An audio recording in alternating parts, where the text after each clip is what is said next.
सरकार का सबसे बड़ा इम्तिहान। नमस्कार, मैं पल्लवी शर्मा और आप देख रहे हैं दिव्य हिमाचल टीवी। मैं आपके सामने हाजिर हूं हिमाचल आज का मुद्दा लेकर। हिमाचल सरकार का सबसे बड़ा इम्तिहान होने जा रहा है। सरकार इसके लिए तैयारी का दावा ठोक रही है, पर इसका नतीजा क्या आएगा ये तो वक्त ही बताएगा। इस इम्तिहान में भाजपा के संगठन की अग्नि परीक्षा के साथ सरकार के कामकाज की समीक्षा और साथ ही मंडी जिला की ताकत और क्षमता भी तोली जाएगी। क्या और कब होगी ये परीक्षा और कौन होगा इसमें पास और फेल? हम पहाड़ी में देखिए, इसी पर अनिल अग्निहोत्री और राजेश शर्मा की ये चर्चा। मंडी में अग्नि परीक्षा। बिल्कुल, प्रधानमंत्री नरेंद्र मोदी आ रहे हैं मंडी 27 दिसंबर को। मौका है जयराम ठाकुर जी की सरकार के 4 साल पूरे होने पर। राजेश जी, तैयारियां हलचल तेज है, जल्दी से बताइए आज क्या हुआ, बहुत जल्दी से। बिल्कुल, देखिए आज जिस तरह की तैयारियां चली हैं, सबसे पहले मुख्यमंत्री जयराम ठाकुर की राजधानी शिमला में प्रेस कॉन्फ्रेंस हुई। बिल्कुल, वहां से सीधे मंडी पहुंच गए मुख्यमंत्री, जहां वो पड्डल मैदान में गए, जहां उन्होंने पूरी व्यवस्थाओं का निरीक्षण किया, जहां डोम सज रहा है, जहां तमाम तरह की सुरक्षा को लेकर बैरिकेडिंग हो रही है, पूरी तैयारियों का वो जायजा ले रहे हैं। कौन वीवीआईपी, कौन वीआईपी, कौन हस्तियां, कहां लोग, कहां कार्यकर्ता बैठेंगे, जायजा लिया उन्होंने ग्राउंड में, क्या हो रहा है। तमाम तरह की व्यवस्थाएं देखी जा रही हैं। आयोजन स्थल से लेकर हर एंट्री पॉइंट्स तक की व्यवस्था मुख्यमंत्री जयराम ठाकुर ने वहां प्रशासन के साथ या भाजपा नेताओं के साथ मिलकर जांची है, क्योंकि बहुत बड़ा इवेंट है। 27 दिसंबर को प्रधानमंत्री का आना हिमाचल के लिए बहुत अच्छी राहत की बात भी है और खुशखबरी है कि सौगात लेकर कुछ ना कुछ तो आ रहे हैं। ये बहुत आस है हिमाचल को, आस है। हम कल भी इस पे चर्चा कर चुके हैं और कल भी कह चुके हैं कि अभी तक तो प्रधानमंत्री जी की तरफ से कुछ मिला नहीं है हिमाचल। इस बार उम्मीद बहुत है, देखते हैं होता क्या है, बड़ा डिपेंड करेगा 27 तारीख। रजनीश, आपको नहीं लगता है कि मुख्यमंत्री का जो अपना शहर है मंडी, हालांकि उनका एरिया तो थोड़ा दूर पड़ता है, शहर तो उनका गृहनगर जो है वो तो मंडी ही है, बिल्कुल, इसकी अग्नि परीक्षा हो रही है इस बार। अग्नि परीक्षा के क्या किस कुशलता के साथ इतना बड़ा अवसर होगा। 1 लाख लोग बुलाने की बात तो अपने मुंह से कह चुका है संगठन, भाजपा कह चुकी है, सरकार की ओर से भी कहा गया 1 लाख लोग। परीक्षा होगी क्या मंडी शहर की? बहुत बड़ी परीक्षा मंडी शहर के साथ साथ मंडी के प्रशासन की और हिमाचल प्रदेश सरकार की होने जा रही है, क्योंकि अगर भाजपा प्रदेश अध्यक्ष की मानते हैं हम, सुरेश कश्यप जी ने कहा था कि 1 लाख कार्यकर्ता इस मंडी की महारैली में या इस सम्मेलन में उमड़ेंगे, जो प्रधानमंत्री नरेंद्र मोदी से जिनको मार्गदर्शन मिलेगा। तो 1 लाख भाजपा जब कार्यकर्ताओं को बुलाएगी तो सबसे बड़ी बात है कि आप मंडी शहर की लोकेशन या पड्डल की लोकेशन देख लीजिए, कहां बुलाएंगे, कहां से कार्यकर्ता आएंगे, कैसे ट्रैफिक मैनेजमेंट होगी, कहां गाड़ियों की पार्किंग होगी, किस तरह की व्यवस्था वहां बनाई जाएगी, कोरोना के मुश्किल दौर में किस तरह से पूरी मैनेजमेंट भाजपा कर पाएगी। बहुत बड़ा एक ये सवाल खड़ा हो रहा है। राजेश, बिल्कुल सही कहा। राजेश, आगे हम चले इस मुद्दे पे, जहां पे ये सवाल खड़े हो रहे हैं उनके साथ साथ सुझाव भी बड़े। सोशल मीडिया बड़े कमाल की चीज। अब ये अलग बात है आप उसमें देखते क्या है, जो हमने देखा आज हम उसकी चर्चा कर देते हैं। लोग कई और वेन्यू भी सुझा रहे हैं। मंडी बहुत बड़ी जगह है, अच्छी बात है और बहुत सही भी है, मुख्यमंत्री गृहनगर भी है, लेकिन 1 लाख की संख्या को ध्यान में रखते हुए लोग और भी सजेस्ट कर रहे हैं अच्छी से, बिल्कुल सही भी है, उनको गलत नहीं ठहरा।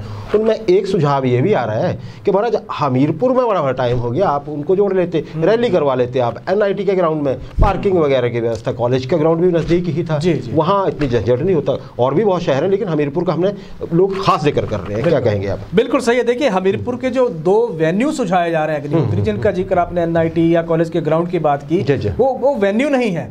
मुख्यमंत्री जयराम ठाकुर को याद दिलाया जा रहा है कि हमीरपुर जिला भी इस प्रदेश का एक हिस्सा है और हमीरपुर भी शहर है, और हमीरपुर भी शहर है, और हमीरपुर में भी इस तरह का कार्यक्रम हो सकता है या पहले होते रहे इस तरह के कार्यक्रम। लेकिन जिस तरह से इस अगर बात कर लेते हैं, जिस तरह से हमीरपुर आज की स्थिति में है, वहां तक अगर बात कर ले तो ये तभी कहा जा रहा है कि हमीरपुर की भी याद कर लीजिए थोड़ा सा, क्योंकि ये सवाल इसलिए उठ रहा है। सवाल ऐसा इसलिए नहीं उठ रहा है कि हमीरपुर का ग्राउंड बहुत बड़ा है। सवाल जो उठ रहा है, सवाल ये उठ रहा है कि हर बड़ा इवेंट, हर बड़ा आयोजन मंडी जिला में ही क्यों?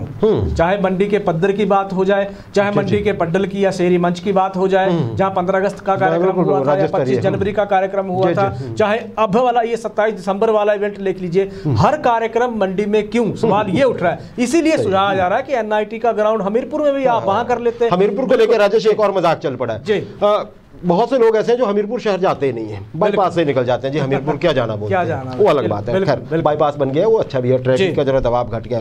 राजेश, मंडी की तरफ लौटते हैं, क्या ऐसा नहीं लगता है सवाल मंडी का है लेकिन जनरल है? बिल्कुल, कि ऐसे बड़ी बड़ी जो महारैलियां हैं, कोई छोटी रैली नहीं करने जा रहे हैं जयराम ठाकुर साहब इस बार, बहुत बड़ी रैली होगी, मौका भी बड़ा है उनके लिए, पर ऐसी रैलियों के लिए जगह कम है। 8-10 बड़े ग्राउंड चाहिए, बड़े मैदान चाहिए पूरे प्रदेश में अलग अलग ठिकानों पे जहां महारैलियां हो सके, जैसे कि ये है। क्या कहेंगे आप? बिल्कुल सही है। देखिए, सवाल इसलिए उठ रहा है क्योंकि जो पड्डल जो मैदान जहां ये रैली होने जा रही है उसके साथ ही बस स्टैंड है, उसके साथ ही आपका नेशनल हाईवे है, बिल्कुल एक तरफ सुकेती है, एक तरफ ब्यास है आपकी। कुल्लू और लाहौल स्पीति या बिलासपुर या चंडीगढ़ की कनेक्टिविटी का माध्यम ही यही है। जब सारा सिस्टम यहाँ से गुजरेगा, इतना बड़ा इवेंट, जब 1 लाख लोग यहाँ होंगे तो पूरा शहर, क्योंकि संभावना है कि चौक होने की स्थिति वहां बन जाएगी। इसीलिए ये उठाया जा रहा है कि अगर हम भविष्य को देखते हैं तो शहरों के एंट्री या एग्जिट पॉइंट पे हमें बहुत बड़े मैदान डेवलप करने की जरूरत बिल्कुल उस पे भी मैं आने वाला हूं। हर शहर पे 4-4 ग्राउंड बनाए जाने की जरूरत बताई जाती है। हिमाचल इस मुद्दे को बार-बार उठा चुका है। हर शहर के 4 कोने ढूंढिए, वहां 4 छोटे मैदान तो इसलिए रखिए कि शहर के अपने प्रोग्राम भी होंगे, छोटी रैलियां होंगी, छोटे आयोजन होंगे, कोई खेल मैदान भी चाहिए, कहीं पार्किंग भी चाहिए। लेकिन साथ ही साथ जो हमने बात की राजेश, महारैलियों के लिए 8 से 10 बड़े ग्राउंड चाहिए। हिमाचल तरक्की कर रहे हैं, प्रधानमंत्री आते ही रहेंगे, है ना जी, बड़े नेता आते रहेंगे, बड़े इवेंट होते रहेंगे, ग्राउंड ब्रेकिंग तो अब चल ही पड़ेगी। बिल्कुल, सरकार चाहे अब कोई भी आ जाए, जयराम ठाकुर साहब भी दूसरी कर रहे हैं, सरकार रिपीट होगी तो तुरंत तीसरी भी कर लेंगे। तो ऐसे बड़े बड़े आयोजन के लिए क्या समझते हैं आप राजेश? बिल्कुल सही है, आप इस तरह के सुझाव बहुत वक्त पे दिए जाते हैं सरकार को। हमारे संपादकीय में आप देख लीजिए, हर दिन इस तरह का एक प्रदेश का मसला उठाया जाता है जिसमें सुझाव दिए जाते हैं। और कमोवेश हालत ये है कि आज वर्तमान दौर की मांग और जरूरत ये बन गई है अग्निहोत्री।